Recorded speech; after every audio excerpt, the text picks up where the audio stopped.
back to the Chronicles of an African Diaspora Nurse. Thank you so much for tuning in once again. Today, I have a guest and I'm so excited and I'm so looking forward to this conversation because all the interviews I've had with guests in the past, we haven't touched on this topic, though it's linked to education. So I am very, very honored to welcome from all the way from Maryland in the United States of America, Reverend Dr. Appiah. Welcome to the channel. Thank you so much, Lisa. Thank you. It's a privilege. Thank you. Thank you for coming. And could you start by telling us a bit about yourself, your name, where you grew up, how long you've been in America, and what you've been doing? Okay, thank you. Again, thank you for the privilege of being interviewed for this wonderful program of yours. My name, as you mentioned, is Reverend Dr. ABK Appiah. I'm mostly known by my initials, ABK. And so I grew up in Ghana, West Africa. I was born in Accra. Both parents lived in Accra, and so I was born there. And I had the privilege of attending Diaspora College, which is one of the premier institutions, secondary institutions in Ghana. Mm-hmm. I also had the privilege of being the senior prefect there. And so I just enjoyed my time there. From there, I went to the University of Ghana, and I studied economics and majored in economics and minored in political science. And then from there, I found myself living in the States, I think the United States. Initially, I was doing a master's program in business administration. And somehow along the journey, I had a call into ministry. And so I had to switch from the MBA to a master's program in divinity to help me to prepare for ministry. And so that's what I did. And I've been living in the United States for probably, over 30 years now. Yes. So we had the privilege to plant a church. I was able to get my doctorate program in leadership. And so we planted a church several years ago. And so I've been ministering for the past 20 years. Wow. Wow. Thank you so much for that. So tell us how you came to, doing what you are doing in Ghana. I can probably say I understand from ministry point of view, and it's most likely to be mission-led. So tell us how you came about in, doing the projects that you're doing back in Ghana. Definitely. From the inception of the church, of the ministry, we're determined that we'll be very heavily involved in foreign missions. And so at this point, we do have over 20 missionaries in different parts of the world that we support.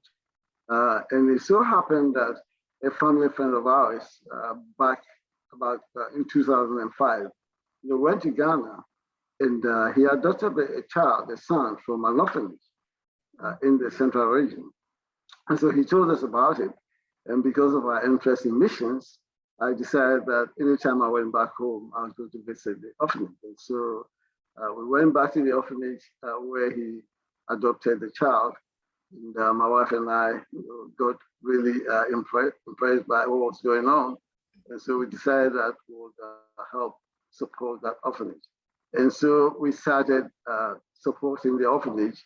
And what we did was we started sending the money to pay for their school fees. And as you know, secondary education was not free at the time. Yeah. And so we helped take care of the orphans. And then when they got to the secondary level, we paid their fees through the secondary schools and boarding, lodging, all those kinds of things. And then we were able to take care of 38 of them, and 16 of them went through the universities. And so we also paid their school fees for them through their university education. They did all kinds of studies there. And a couple of them actually were able to get their master's program also. Oh. And so that's been the journey. So it's been 16 years of this labor of love, and we love it. It's a privilege for us. 16 years. Thank you so much. my interest, I've always talked about healthcare and education in terms of diasporas giving back. What you are doing, I would say, it's educating the younger, the orphans. You could have taken any other field. So why education? Education, because as you know, when you educate a child, you are equipping that child to create a good future for himself or herself, And so we felt that going into education was a route to ensure that those children will have a bright future and to be able to get the skills that they needed to do something with their lives. And, personally, of course, I know the value of education. And so what better way to enhance the opportunities of others by ensuring that they get as good an education as possible. So that's why our interest is in education, even though in different parts of the world, we primarily help support the feeding of children and the spread of the gospel. But in Ghana in particular, we felt helping in the area of education was important. Yeah, I am so inspired by the fact that, some of the children have gone through primary, secondary school, and university, and they've finished and obtained their degrees. So in all these activities that you were undertaking in Ghana, who were your partners, and were there any challenges from the start when you started? Yes, as you know, if you live outside the country and you're trying to do things back home, it can be challenging. But I must say that the orphanage itself had very good leadership, and so we're able to work with them. But very importantly, my brother-in-law, Reverend Samuel Ejepon, his wife Florence Ejepon, who actually founded Appiah schools, Appiah educational systems in Ghana. Christ is a pretty well-known school there. They were primarily, our hands and feet and eyes in Ghana. And so all the funds that were sent were always channeled through them. We set up an account and they took control of it. And so they spearheaded all the things that we had to do through the, at the orphanage. And then also my other brother-in-law, John, has been tremendously helpful, especially in the past couple of years, helping to spearhead efforts as well. Thank you so much. So with the children that have come out, are they in secure jobs now? What are they doing? Are they also helping others? Or what are you seeing, the fruit of all these, your input? Yeah, so interestingly, some of them have come back to the orphanage because there is a school at the orphanage. And some of them are actually teaching, at the school. And others are involved in different kinds of employment, depending on their fields. One of them, for instance, who went back home last year, she did cosmetology. And so she was working gainfully, beautifying people. And so those kinds of things are happening. And some of them also recently finished, haven't been able to secure jobs yet. So I have some connections in Ghana, some friends of mine. And so they're actively trying to assist them to obtain jobs. In fact, one of them, I think, who did agree, had an interview just last week to try to secure a job through the friend that I referred him to. And so most of them are gainfully employed, others are still looking for jobs. That is so impressive. That is so impressive. And I know that it's not just only education that you are, involved in educating orphans, but also water and sanitation. What other project have you done that you want to tell us about? Yes, we realized every year we'll send them money to pay off electric bills and water bills, and things to keep them going. And so I think sometime last year, we realized that the water bills were very expensive, and it was better if we put in a well, for them. And so we worked on it and put a well into the place for them. And they also needed a lot of renovations because some of the buildings were getting run down, the kitchen and the boys' dormitories and things like that needed ceilings and roofs replaced. And so by the grace of God, we were able to get those things done for them. And so October of last year, actually, I had the privilege of going back there to dedicate some of the projects we had done, and then also to meet some of the students, 16 of them, for the first time who are going through the universities. And so those kinds of things are happening. And the other thing also that we also are interested in still in the area of education, this is something new we are doing. In fact, I'm getting ready to go back home to Ghana. Well, back to the orphanage, there are things that we're trying to do to enhance, their standard of living.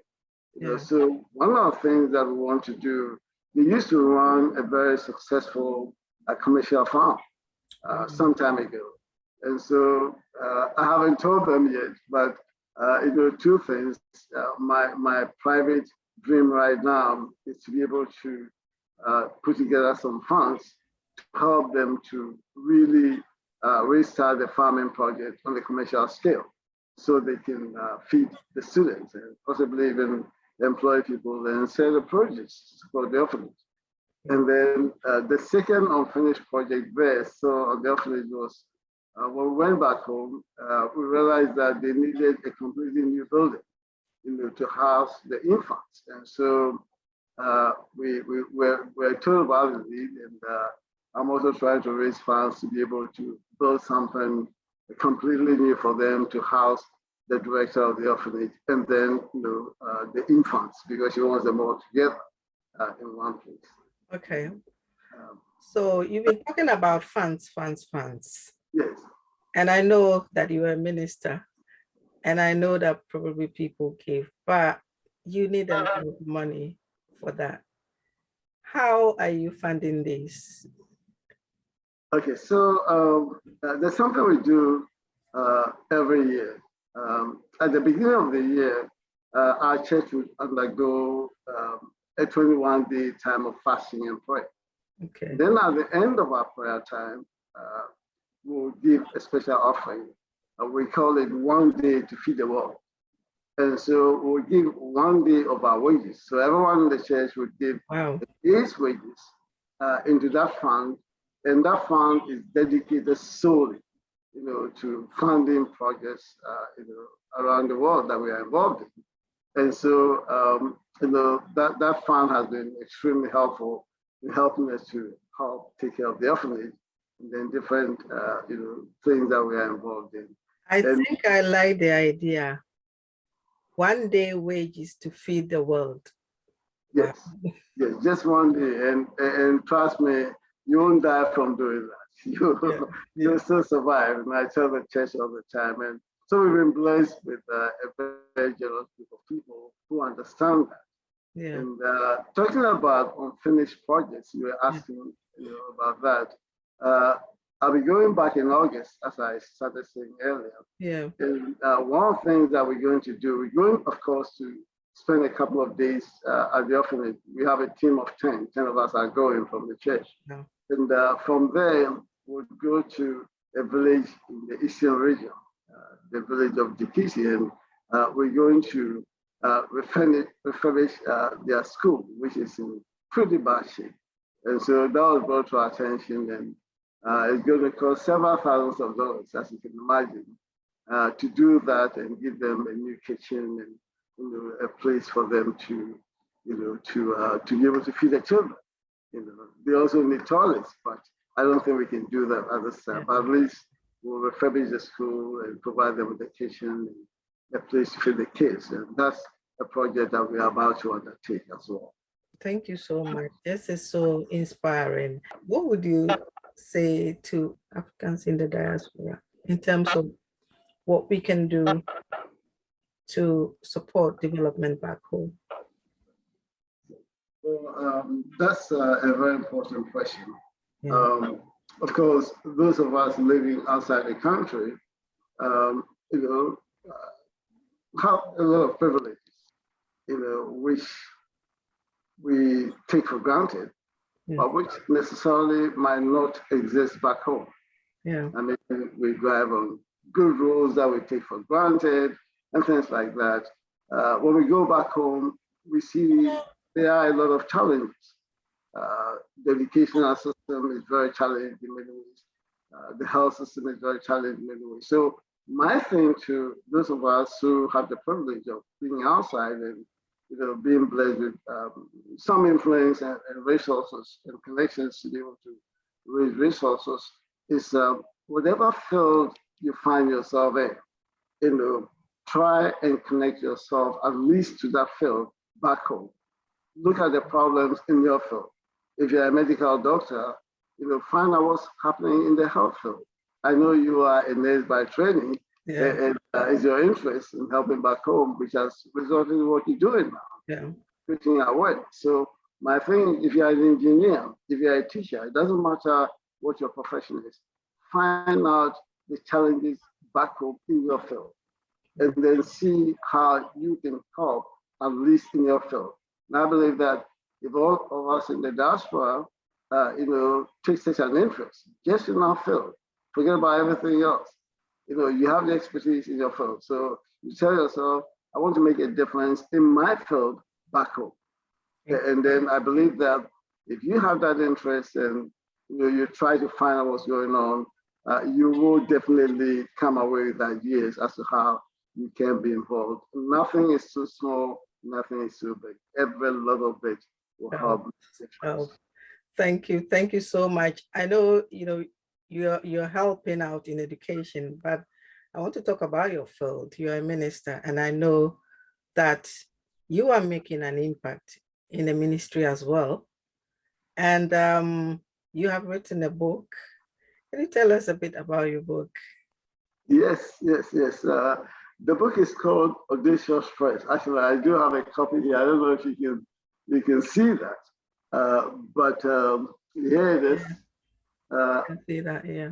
Yes, Audacious Press, making bold requests and expecting answers. Okay. And as a minister, of course, I've had the privilege of dealing with a number of issues and situations and people, and in my life as well. We, had a lot of challenges. My wife and myself, and we depended upon God to help us through. Yeah. So we had to pray very, very boldly to receive answers. And then, of course, we see that in the Bible as well. And so at the end of it all, I just felt, why don't you, and I love to pray. My church is a praying church, and I believe in intercession. So I said, why don't you get involved in writing this book and sharing your story and just impacting lives in that. So the book was released just a couple of months ago, and you can check it out on Amazon and all those places. And great, I will certainly check it out. And for you to write such a book, I mean, you've mentioned that it's like personal testimonies or story. Yes. Are you willing to just share just a snippet to encourage somebody in terms of audacious prayers? Okay, all right. So one particular audacious prayer was, 2 years after I'm married. We've been married for over 30 years now. Well, actually much longer, 35 years. So we've been married for a while. Now, when we first got married, my wife got diagnosed, with a disease. And so imagine just 2 years after being married, that was just a very painful experience. And the challenging thing was that she had lost 2 of her sisters to the same sickness. Okay. And one of them actually lived with us in the States, and she was just a couple of months away from completing her bachelor's degree at the University of Maryland. She was living with us. She got diagnosed, she got sick, and she passed away. And so 2 of her sisters had passed away. So you can imagine when she received that particular diagnosis. and a lot of tears. And I said, honey, don't worry. We're going to petition God that you see your children soon. And so that was a very audacious request. And through all the challenges, we saw God move mightily. And she's alive. And thank you for sharing your story with us. I'm sure that it will encourage somebody. Thank you so much. And this shows that in life, everything that comes along, it does inspire people. People can learn from it, and then we can be better people for that. So thank you so much. So before you go, what would you say your final word to African diaspora, general message? Okay, general message is that we do hear a lot about the difficulties and the challenges back home. And I believe that sometimes it can be very discouraging just to hear those things. But no matter what, we can make a difference. And so again, look around you, connect with the people back home, the issues back home, take time to go there, and then make up your mind and make a decision that you'll make a difference. And once you start, you'll be amazed at how the opportunities will come for you to continue to have. So let's all get on board and do the best we can. Thank you, Reverend ABK Appiah. Last question, which is optional. You don't have to answer it. Do you see yourself settling back in Ghana soon? Yes. At least I see myself going back more and more. I see myself spending more time back home than I would be doing here in future. Yeah. And so definitely yes. Maybe not living there completely because of the children, but I will be spending most of my time back home in the near future. It's a process. It's a process. We'll get there. Yes, we'll get there. But I definitely will see myself being there more than being here. Yes. Thank you so much, Reverend. Thank you for your time. And I really appreciate you spending time and sharing your story with us. And I'm sure that someone has been inspired. Thank you. And we'll catch up later. Thank you.